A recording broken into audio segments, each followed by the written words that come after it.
Hey guys, so I have what I got done for Tony's birthday challenge, which I will leave the link in the description box below. Uh, there's still time. Um, there'll probably still be time by the time she gets this video actually goes up, because it just has to be postmarked by the 26th of July.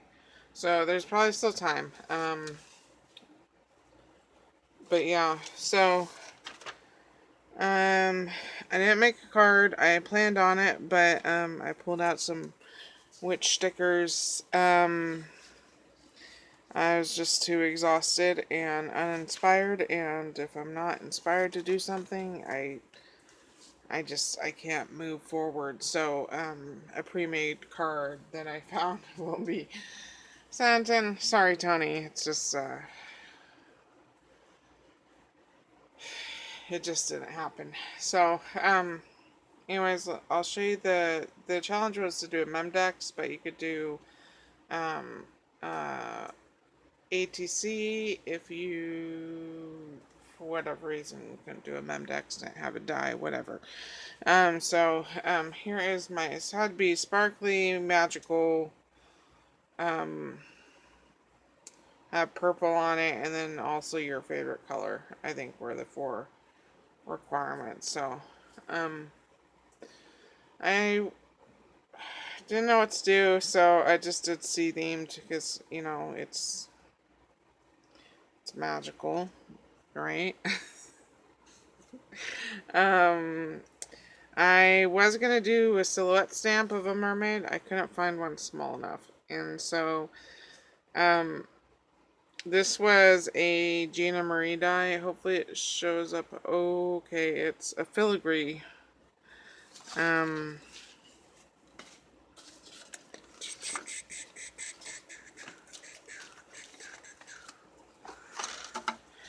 it's a filigree mermaid.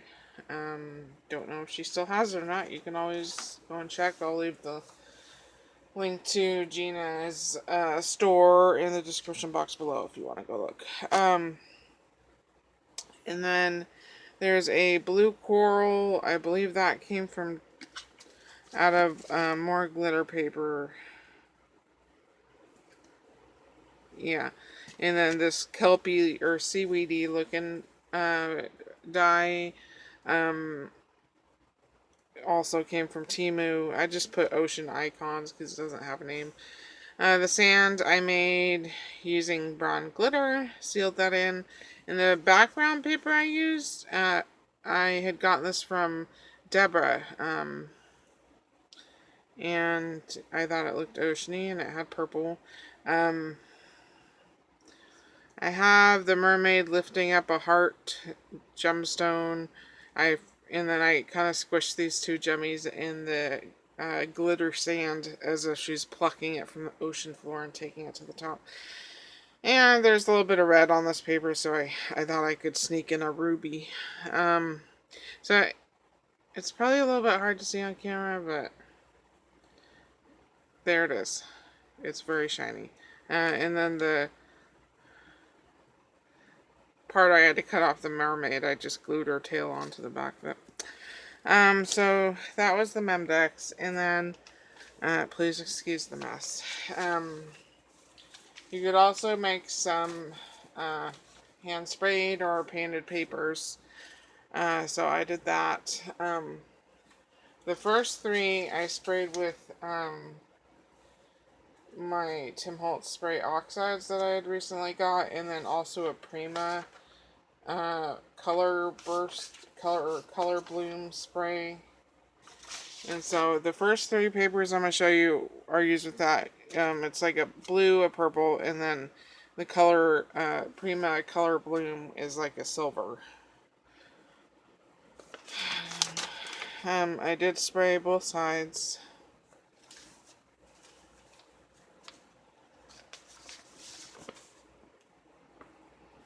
Should still be light enough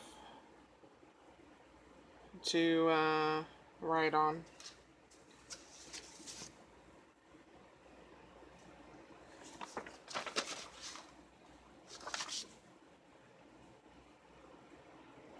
And then she only requested 3, but I have a whole bunch more papers here because I was trying to soak up all that ink so that it didn't get wasted, you know, because the pan I spray in is normally the pan I use to throw stencils in while they have paste on them. So, here are just the papers I used to pick up the excess ink. And I don't know what it was or what happened, but pretty much on all these papers, one side picked up all the colory paints, and the other side kind of stayed tan, which is what color the computer paper I was using was tan. Except for these ones. I think that one was gray computer paper. So I don't know why I did that. I don't know why all the color went on one side. Because I did flip them and rub, you know, work the paint off of the tray with my hand, you know, going like this. You know, try and get the paint off of the tray with some alcohol. And that's just how it happened. One side was super colorful, the other side was a lot of blue patterning, and I had set these on a garbage bag that had a diamond pattern, so that's why there's diamond patterning, is from a garbage bag.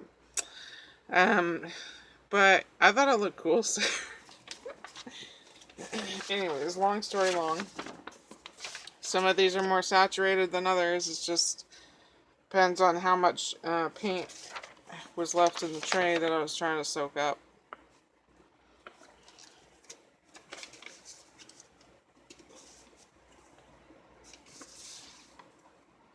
I think all this blue, I think that was the leftover.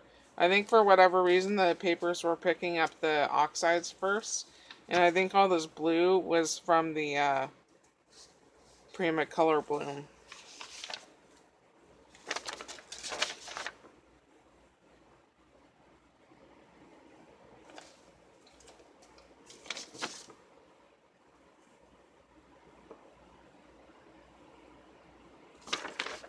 That one's pretty tan on the back. Now this paper started out purple, and I want to see if it did anything. It kind of has like a patterning on it, but you can't see a whole lot, probably especially not on camera. So I sprayed it a little bit more with the Color Bloom, just so that it wasn't a wasted piece of paper.